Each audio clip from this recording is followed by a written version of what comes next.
में खुश आमदेद। मैं हूं आपका होस्ट सईद काजी। कुछ खबरें और फिर मौजूद मेहमान अहम शख्सियत हमारे साथ। पहले कुछ रन डाउन। मखसूस नशिस्तों का फ़ैसला महफूज है, अब आने वाला है। इस पर हमने देखा और सारे पाकिस्तान ने इसमें देखा और माशाल्लाह इससे बड़े हम जो है हमें एनलाइटनमेंट भी हुई। एक्स से कौमी सलामती को ख़तरा है। एक्स यानी ट्विटर से कौमी सलामती को ख़तरा है। हमारी कौमी सलामती इतनी नाजुक क्यों हो गई है, इस पर बात करेंगे। और हसास इदारों को कॉल जो है, जो पर्सनल कॉल्स हैं उनमें मुदाखलत का इख्तियारात दे दिया गया। क्या कोई जो है जल्द आने वाले दिनों में किसी कॉल या खुफिया कॉल की आमद है, या किस लिए ये तैयारियां हो रही हैं, इस पर बात करेंगे। IPPs के माहिदों को सुप्रीम कोर्ट में ले जाने की बात अब वो भी कर रहे हैं जो कभी high priest of free market economy हुआ करते थे और जो प्राइवेटाइजेशन के जो फ़ज़ाइल और फ्यूज़ बरक़ात हैं उस पर बात करते हुए वो रुका नहीं करते थे। तो इस पर भी बात करेंगे। हमें ज्वाइन किया है मारूफ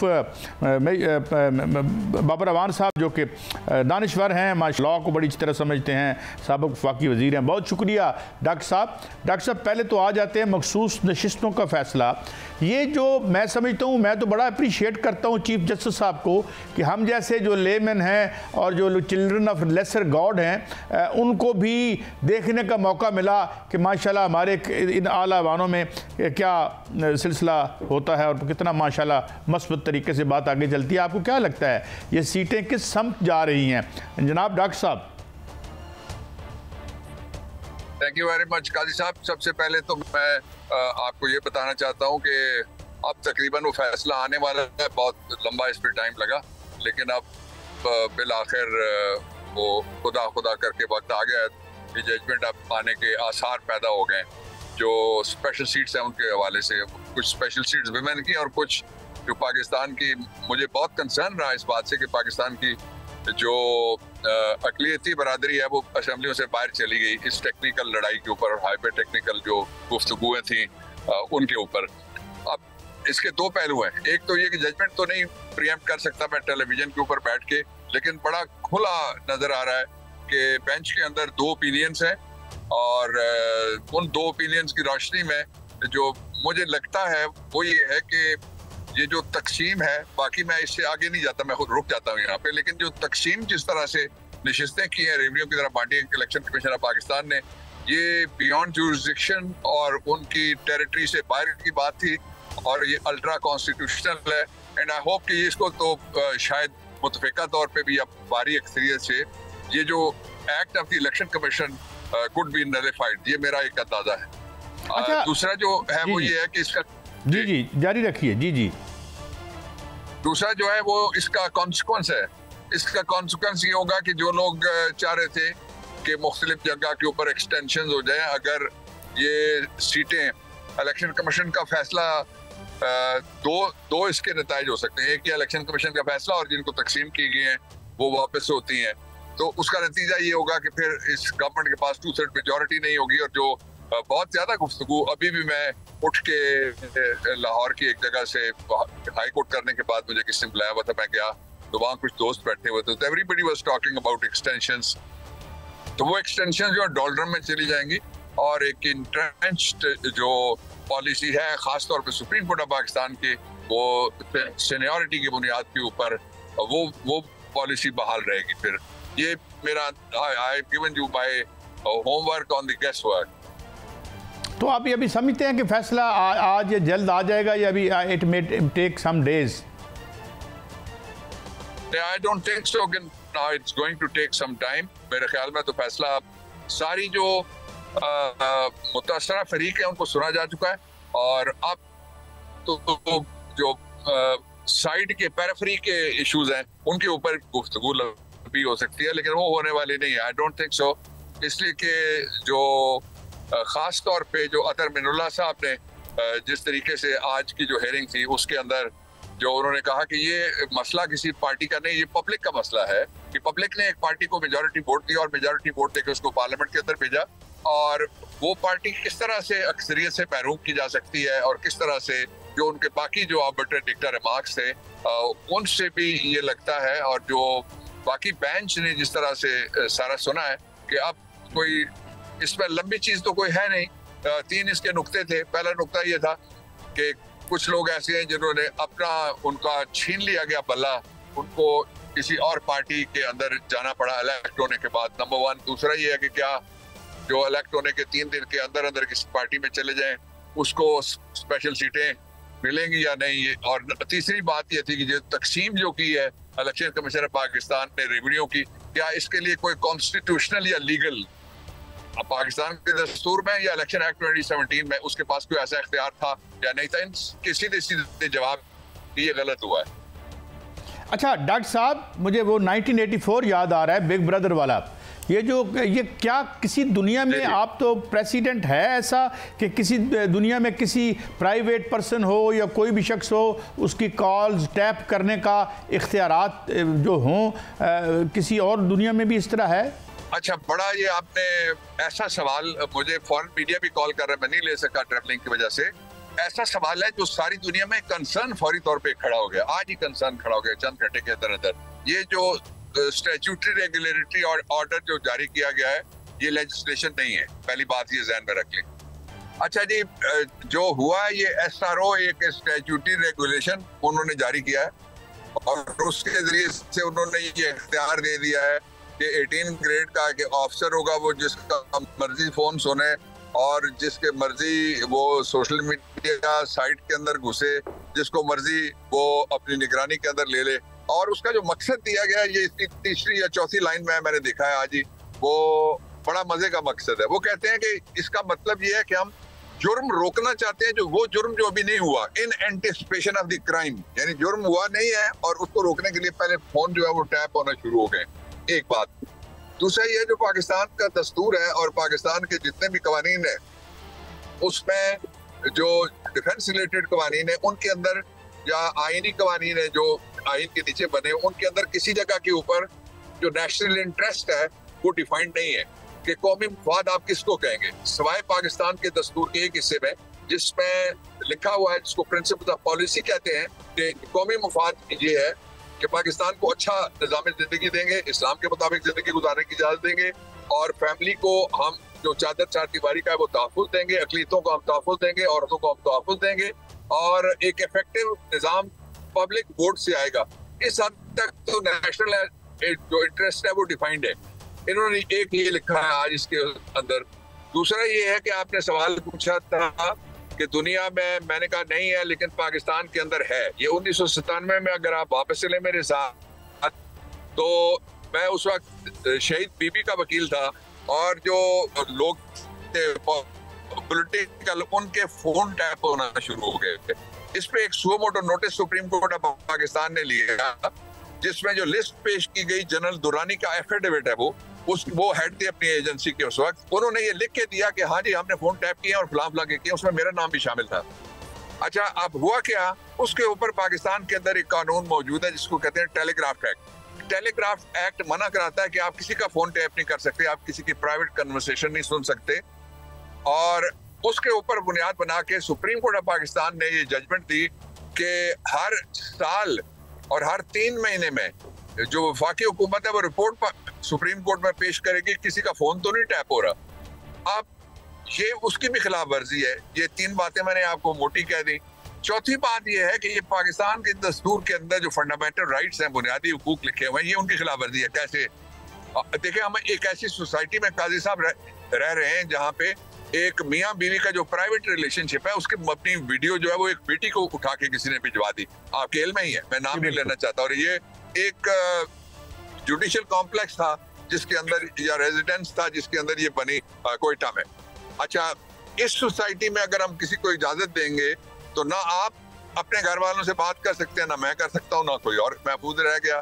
जिसका दिल चाहे वो प्लग लगा के वो गुफ्तगू सुनेगा और जिसका दिल चाहेगा वो किसी के बेडरूम को भी जाके कोई डिवाइस लगा के, और उसकी कोई बिल्कुल उसके ऊपर कोई चेक बिल्कुल भी नहीं लगाया जा सकता। किसी के खिलाफ भी परसिक्यूशन की जा सकती है। परसिक्यूशन का मतलब ये है कि उसके खिलाफ नाजायज कार्रवाई की जा सकती है।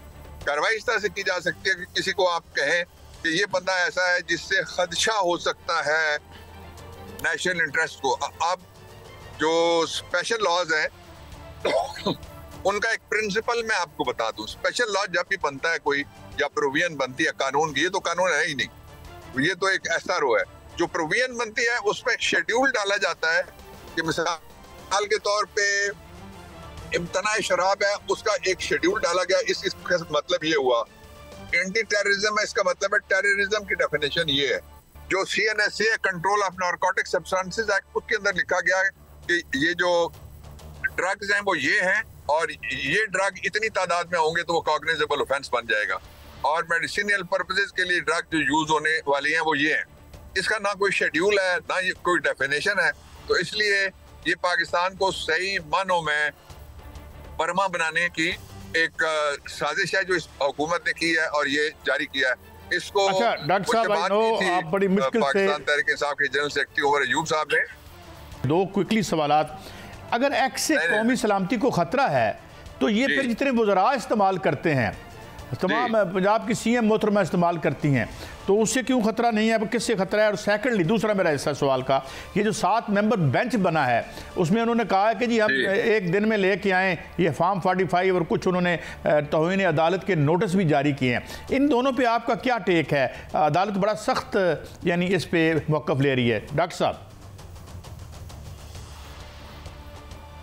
देखिए, पहली बात यह है कि जो कौमी सलामती के आप अगर आप अपनी तारीख देखें तो आपको पता लगेगा कि सियासतदान अभी तक कोई नहीं पकड़ा गया, लेकिन पाकिस्तान का कोई सरकारी महकमा ऐसा नहीं है, छोटा हो बड़ा हो या असाकर में से कोई भी नहीं है, जिन्होंने पकड़ के अपने लोगों को खुद इस बात की सजा नहीं दी कि ये पाकिस्तान के खिलाफ साजिश कर रहा था या किसी को कोई इन्फॉर्मेशन दे रहा था। लोगों को सजाए मौत हुई है जो आला तरीन ओहदों पे थे, जाहिर है उनको एक्सिक्यूशन नहीं हुई, दूसरी बात है बाद में कोई पता नहीं किस तरह से चेंज ऑफ हार्ट आ गई। और दूसरा ये जो इसका पहलू है वो ये है कि ये किसी शहरी को भी उठा के कहा जा सकता है कि जी मुझे खतरा है कि ये बंदा जो है वो आप हो सकते हैं, मैं हो सकता हूँ, जिसकी आवाज पसंद नहीं है, जिसका अंदाज पसंद नहीं है, जिसका बोलना पसंद नहीं है, जिसके अल्फाज पसंद नहीं है, जो राजी नहीं किया जा सकता, जिसको बागी कहा जाता है, वो कहता है नहीं मैं तो लोगों के लिए बात करूंगा। तो ये बहुत खतरनाक बात है, इसलिए कि विदाउट डेफिनेशन किसी भी एजेंसी को, ये एक एजेंसी की बात नहीं, अगर सारी एजेंसियों को भी इख्तियार दिया जाए तब भी वो आइन के मामला है। एक ही रास्ता है इसका कि कॉन्स्टिट्यूशन में से बुनियादी हुकूक निकाल दिए जाएं और ये लिख दिया जाए कि ये एक सिक्योरिटी स्टेट हमने बना दी है और उसमें नेशनल इंटरेस्ट का मतलब ये है जो 18 ग्रेड का सरकारी मुलाजिम जो समझेगा वो नेशनल इंटरेस्ट हो जाएगा। अच्छा, अब आ जाए आप जो फॉर्म 45 की आपने बात की है। देखिए ये सारा खेल क्या है? ये सारा खेल ये है कि किसी न किसी तरीके से ये लोग जो इलेक्शन हार गए, बहुत बुरी तरीके से हार गए। आपने एक हवाले से चीफ मिनिस्टर का हवाला दिया, आप प्राइम मिनिस्टर का हवाला दे सकते हैं। दोनों अपने घर की सीट आ रहे हैं, दोनों अपना शहर आ रहे हैं, दोनों अपना सूबा आ रहे हैं और इसके बावजूद वो ओहदे पे बैठे हुए हैं। अब वो इसको लटकाएंगे। जो कोर्ट्स का कंसर्न है वो कंसर्न बिल्कुल ऑन द स्पॉट है, इसलिए कि जो इलेक्शन एक्ट 2017 है उसके अंदर लिखा हुआ है कि 140 दिन में फैसले होंगे। 140 दिन तो इन्होंने लटका दिए ये सारा करके। इसलिए सुप्रीम कोर्ट और हाई कोर्ट जितने भी है, जहाँ पे जो भी लिटिगेशन है, मेरी दरखास्त है उन फाजिल अदालतों से और फाजिल जजेस से कि वो 140 दिन को मीट करें। अगर ये नहीं आते तो इनको डिसीट करें। आप ये भी प्रोविजन लिखी हुई है कि अगर कोई टालता है तो उसको डिसीट किया जा सकता है, सीधा सीधा सीट से हटाया जा सकता है। वो अगर नहीं किया जाएगा तो फिर पाकिस्तान में जो state with in the state वाला बिजनेस जारी रहेगा और रिट ऑफ द स्टेट कायम नहीं हो सकेगी, writ of constitution and law कायम नहीं हो सकेगी। Dr. Babar Awan Saab, thank you very much for your valuable contribution, and we will always be able to seeing you and to be guided by you on these very vital national issues. बहुत शुक्रिया आपका। नाज़रीन, ये हमारी गुफ्तगू हुई तो ये तो बिग ब्रदर वाली बात लगती है।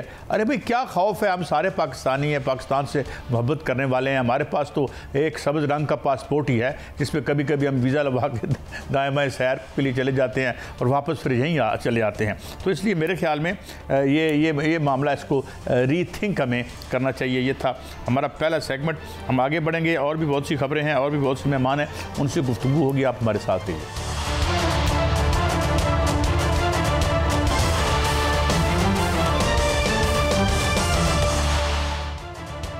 Welcome back. जनाब इरशाद भट्टी साहब हमारे साथ मौजूद हैं।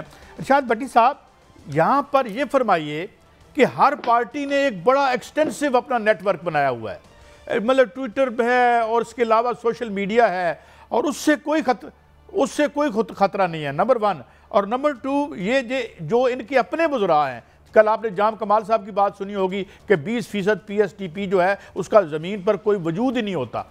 एक इस पर बात करेंगे और फिर मैं IPPs पे भी आता हूँ। और तीसरा, जो खुद इनकी पार्टी में कहते हैं 90 करोड़ रुपए में जनाब फलां सीटें बिक गई, ये हो गया वो हो गया, तो ये क्या खिचड़ी है? और हुकूमत भी किए जा रहे हैं और अहोबुका भी किए जा रहे हैं। भट्टी साहब,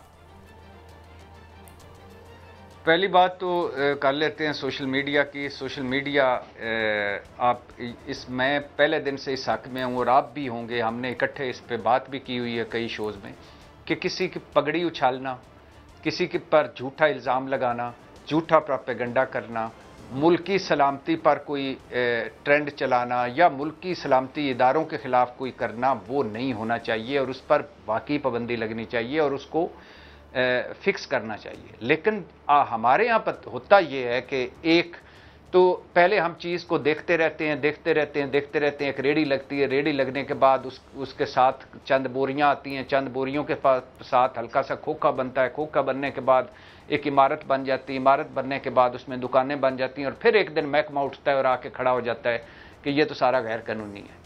पहला एक तो ये हमारा राई का पहाड़ बनाते हैं, फिर हल करने निकल पड़ते हैं। दूसरा, ये सारा इसमें दूसरा एंगल है बदनीति का, वो है तरीके इंसाफ का, कि वो काबू नहीं आ रही।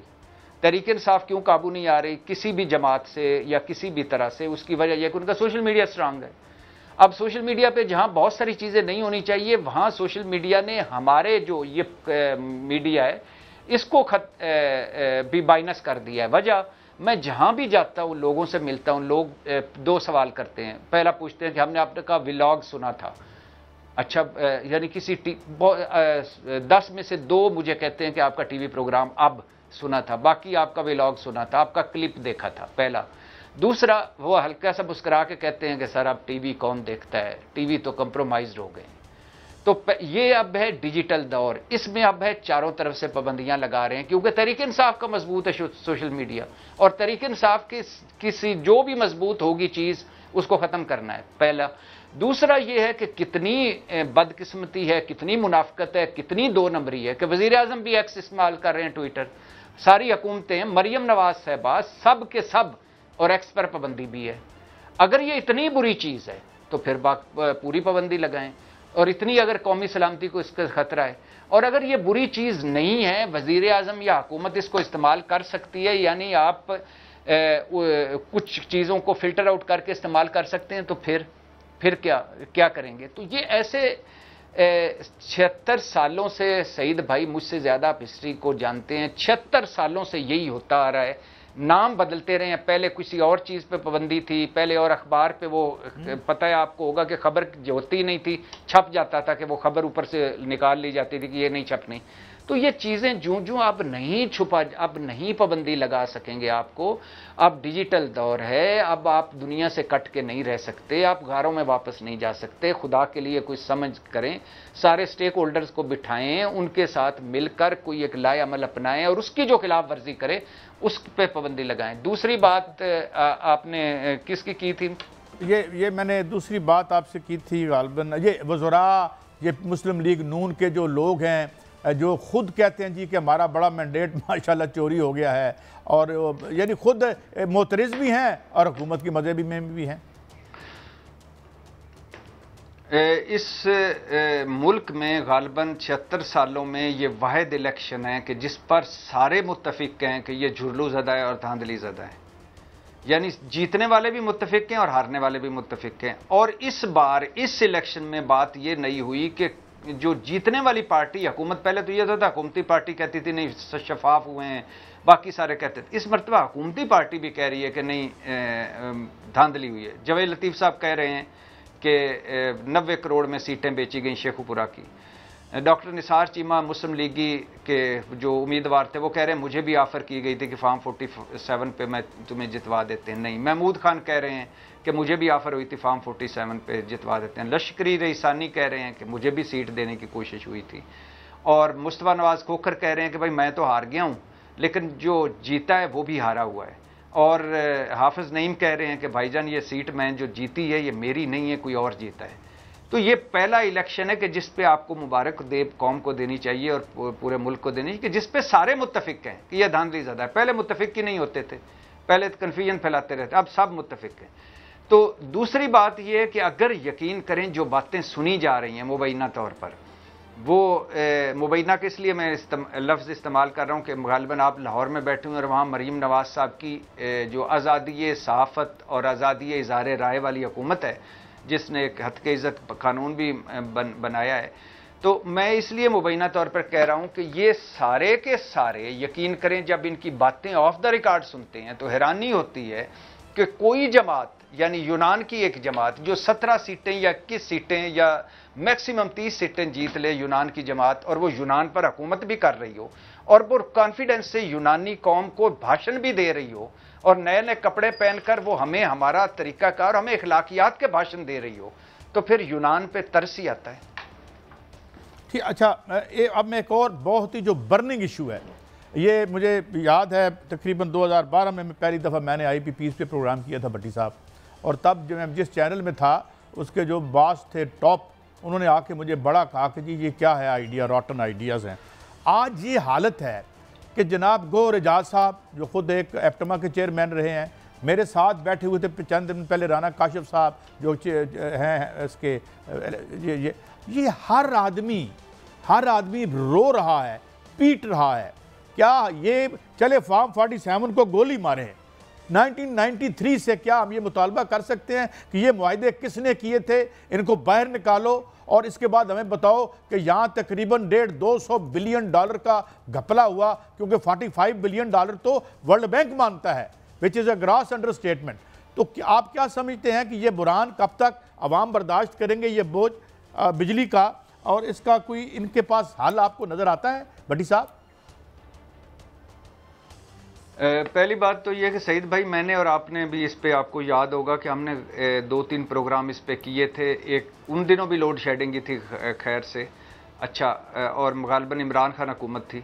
अच्छा, अब ये इशू ये है भाईजान के जो मैं इसको इस तरह देखता हूँ कि हमारी 76 साला मुल्क की तारीख में कुछ ऐसे ब्लंडर्स हुए हैं जिन्होंने इस मुल्क का सवा सत्यानाश किया।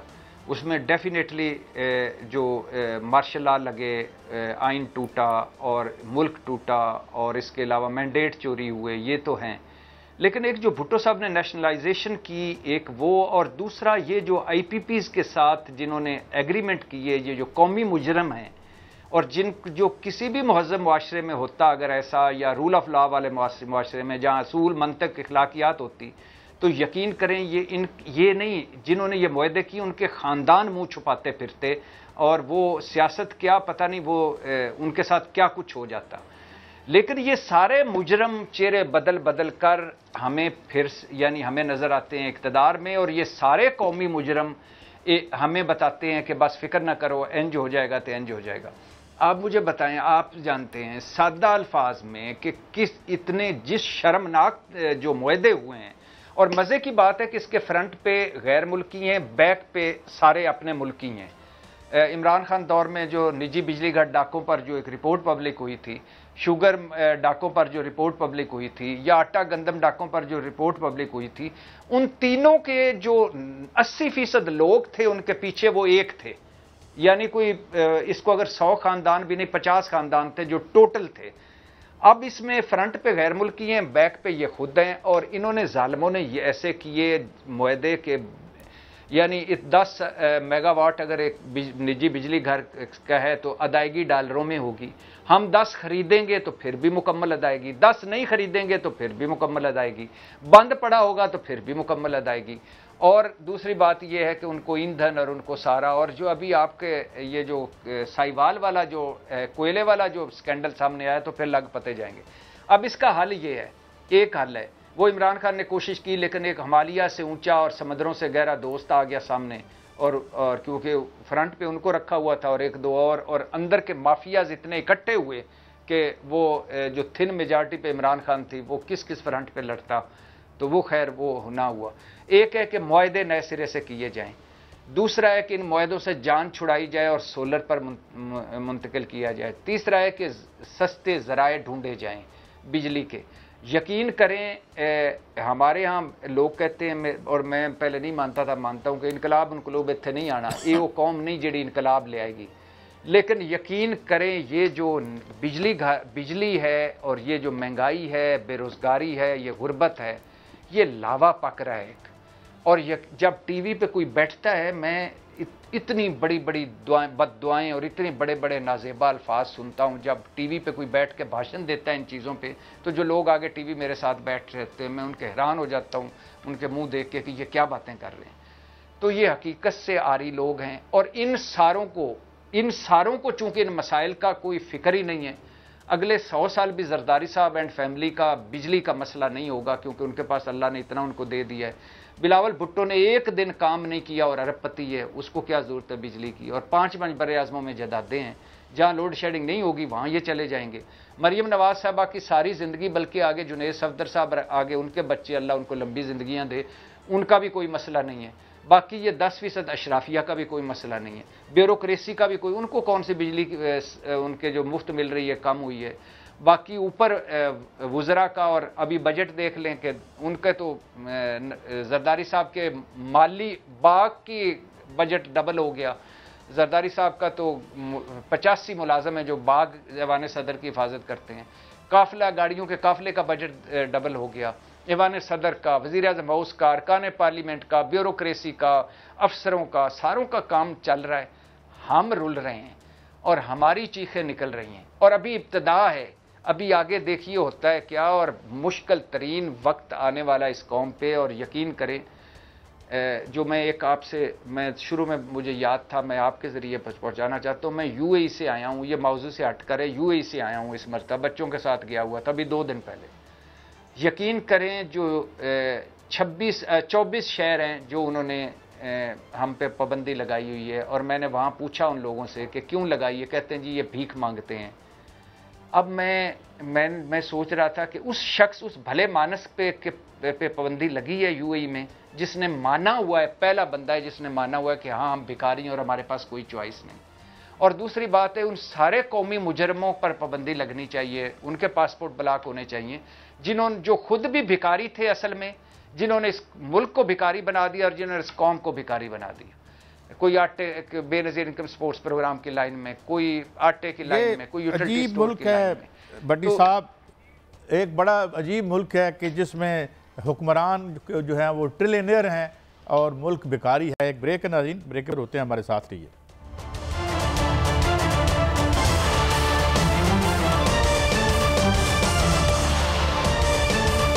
Welcome back. कि आज एक एसआरओ जारी हुआ है और उस एसआरओ के तहत ये कहा गया है कि किसी भी शख्स के जो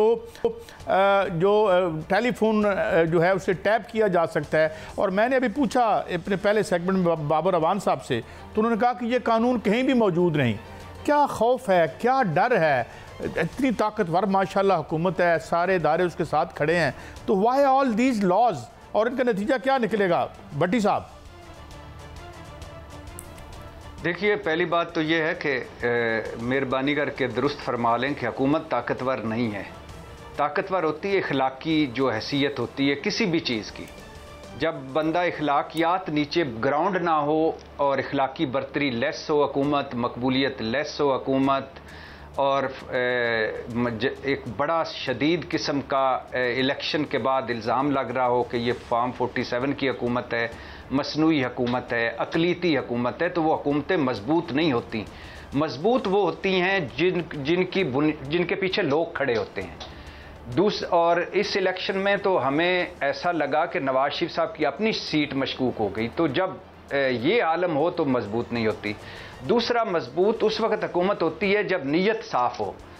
मुश्किल फ़ैसले होते हैं, मुश्किल फ़ैसले लेने पड़ते हैं, लेकिन जब नीयत साफ़ हो, जब नीयत ही ज़ाती मफादात हो और बदनीति पर नीयत खड़ी हो, तो फिर हुकूमत मजबूत नहीं होती। और तीसरी बात यह है कि 40 साल से जिन लोगों की वजह से ये मसाइल पैदा हुए हैं, एक बार फिर हमने उनको ये सौंप दिया है कि आप मसाइल हल करें।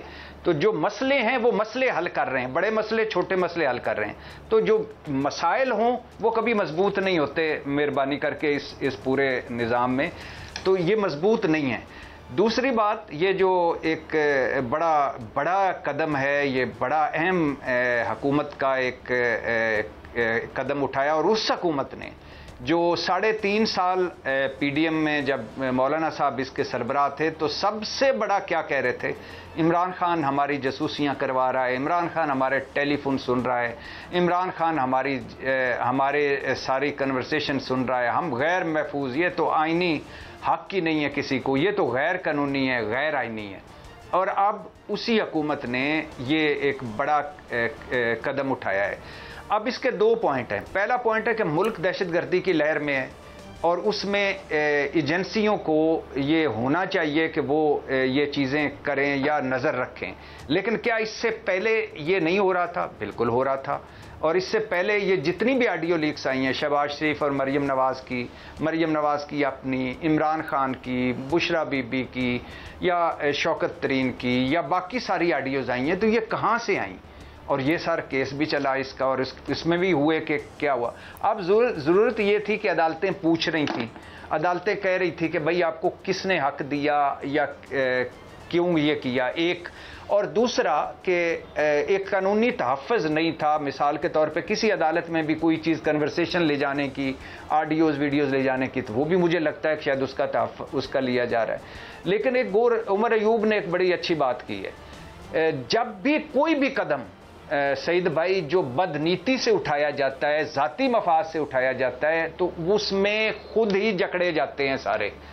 और ये एक दिन देख लीजिएगा, अल्लाह आपको भी लंबी ज़िंदगी दे, और ये एक दिन देख लीजिएगा कि हम सारे, हमारे सामने ये रो रहे होंगे, ये आसिफ अली जरदारी साहब, नवाज शरीफ साहब, शहबाज शरीफ साहब, मरियम साहबा, बिलावल साहब, सारे, कि ये क्या हो गया, देखो ये क्या हो रहा है। तो मैं समझता हूं कि इसके हवाले से इसको चैलेंज कर दिया गया अदालत में। अब ये मामला अदालत जाएगा, लेकिन मुझे इस पर कोई एतराज़ नहीं कि अगर हमारी एजेंसियां हमारी मुल्क की सलामती के लिए या कौमी मफाद के लिए अगर वो नज़र रखती हैं। मुझे एतराज़ ये है कि जब मेरे बेडरूम में कोई चीज़ घुस जाती है, जब मेरी ज़ाती ज़िंदगी में कोई चीज़ घुस जाती है, या जब मैं अगर मुखालिफ हूँ हुकूमत का, तो मैं नज़र में होता हूँ, चारों तरफ से मेरी टेपिंग हो रही होती है, तब मुझे एतराज़ है, और तब मैं समझता हूँ कि ऐसा नहीं होना चाहिए।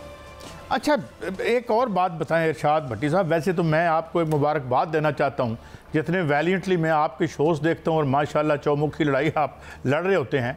ये कितना बड़ा आपको दानिशवर या आइंस्टाइन का पोतरा होना ज़रूरी है कि ये जानने के लिए कि जो 45 फार्म है और जो 6 और 7 है, यानी ये इतना उलझा दिया गया है, इसके दरमियान इतना कानून आ गया है कि जो जी आपकी तो अदालत की जुरिस्डिक्शन ही नहीं है माशाल्लाह।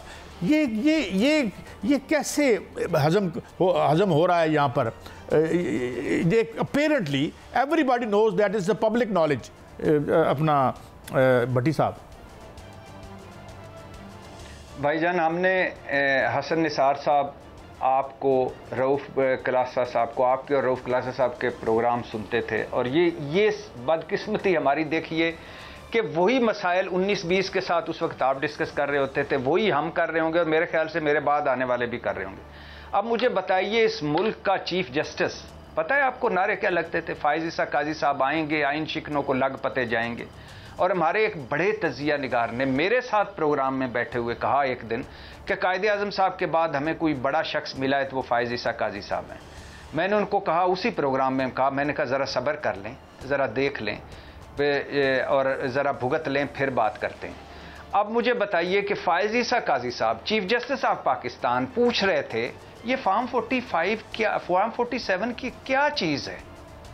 चश्मे बदूर, माशाल्लाह, नज़र ना लगे, अल्लाह खुश रखे माशाल्लाह, कि सारी रात हीर रांझा सुन के बंदा सवेरे पूछे कि हीर औरत सी कि मर्द सी। यानी हमारे मुल्क का तिया पांचा हो गया। ये जो जितना अब कुछ हो रहा है ना, ये फॉर्म 45, 6, 7, ये जितनी कन्फ्यूजन है, या जितनी ये वक्त ज़ाया हो रहा है, कौम का पैसा ज़ाया हो रहा है, जितना सुप्रीम कोर्ट में इस वक्त सुप्रीम कोर्ट की तारीख के रिकॉर्ड साज केस पड़े हुए हैं, इतने ज़्यादा पड़े हुए हैं। तो ये क्यों पेंडिंग पड़े हुए हैं? क्योंकि सुप्रीम कोर्ट एक दूसरी तरफ लगी हुई है। वो क्यों लगी हुई है? वो नतीजा है फ़ाइज़ ईसा काजी 3 रुकनी बेंच के एक स्याह तरीन फैसले का। और वो स्याह तरीन फैसला जिसने मुल्क की सबसे बड़ी सियासी जमात को टेक्निकली नॉकआउट कर दिया, मुल्क की सबसे बड़ी जमात से शनाख्त छीन ली, मुल्क इलेक्शन शफाफियत का जनाजा पढ़ा दिया, वोट की इज्जत का जनाजा पढ़ा दिया, कौम के एक बड़े हिस्से के बुनियादी हकूक का जनाजा पढ़ा दिया।